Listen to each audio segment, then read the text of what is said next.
മലപ്പുറം കാളിക്കാവ് ഉതിരമ്പൊയിൽ 2 വയസ്സുകാരിയുടെ മരണം അതിക്രൂരമർദ്ദനത്തെ തുടർന്ന് postmortem report. കുട്ടിയുടെ തലയിലും നെഞ്ചിലും ഏറ്റ പരിക്കാണ് മരണത്തിലേക്ക് നയിച്ചത്. തലയിൽ രക്തം കട്ടപിടിച്ചതായും തലച്ചോർ ഇളകിയ നിലയിലായിരുന്നുവെന്നും റിപ്പോർട്ടിൽ പറയുന്നു. സ്വാലിഹുണ്ട് കൂടുതൽ വിശദാംശങ്ങളുമായി. ശരി, സ്വാലിഹ് ടെലിഫോൺ ലൈനിലാണ് ഉള്ളത്. സ്വാലിഹ്, പോസ്റ്റ്മോർട്ടം റിപ്പോർട്ട് പുറത്തു വരുമ്പോൾ അത് ഏറെ ഭയാനകമായ ഒരു അവസ്ഥ തന്നെയായിരുന്നു എന്നത്. അതിക്രൂരമായ മർദ്ദനം ഏറ്റിട്ടുണ്ടെന്ന് പറയുന്നു. എന്തൊക്കെയാണ് അതിന്റെ വിശദാംശങ്ങൾ?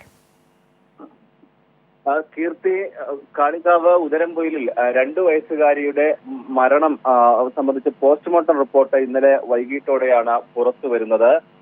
ക്രൂരമായ മർദ്ദനത്തിന് കുട്ടി ഇരയായിട്ടുണ്ട്. വലിയ പീഡനത്തിന് കുട്ടി ഇരയായിട്ടുണ്ട്. തലയിലും നെഞ്ചിലും ഏറ്റ പരിക്കാണ് മരണത്തിന്റെ കാരണമെന്നാണ് പോസ്റ്റ്മോർട്ടം റിപ്പോർട്ടിലെ പ്രാഥമികമായ നിഗമനങ്ങൾ. തലയിൽ രക്തം കട്ട പിടിച്ചിട്ടുണ്ട്. തലച്ചോർ ഇളകിയ നിലയിലായിരുന്നു. വാരിയെല്ലുകളിലും പൊട്ടലുള്ളതായി പോസ്റ്റ്മോർട്ടം റിപ്പോർട്ടിലുണ്ട്. കുട്ടിയുടെ പിതാവ് മുഹമ്മദ് ഫായിസിനെ ഇന്നലെ തന്നെ പോലീസ് കസ്റ്റഡിയിലെടുത്തിരുന്നു. ഈ പോസ്റ്റ്മോർട്ടം റിപ്പോർട്ടിന്റെ കൂടി അടിസ്ഥാനത്തിൽ കൂടുതൽ വകുപ്പുകൾ ചുമത്തിയായിരിക്കും ഇന്ന് അറസ്റ്റ് രേഖപ്പെടുത്തുക. കഴിഞ്ഞ ദിവസം വൈകുന്നേരം 4 മണിയോടെയാണ് കുഞ്ഞിനെ ആശുപത്രിയിൽ, വണ്ടൂരിലെ നിംസ് ആശുപത്രിയിൽ കൊണ്ടുപോകുന്നത്. ഭക്ഷണം തൊണ്ടയിൽ കുരുങ്ങിയെന്നാണ് ഡോക്ടർമാരോട് പറഞ്ഞിരുന്നത്. പക്ഷേ വലിയ സംശയം അപ്പോൾ തന്നെ ഡോക്ടർമാർക്ക് തോന്നിയിരുന്നു. മുഖത്തും കൈയിലുമെല്ലാം രക്തം കല്ലിച്ച പാടുകൾ ഉണ്ടായിരുന്നു.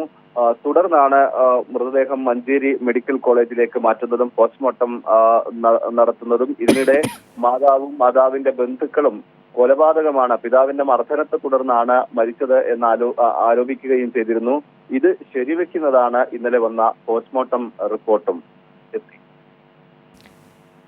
ശരി, സ്വാലിഹാണ് ആ വിവരങ്ങൾ.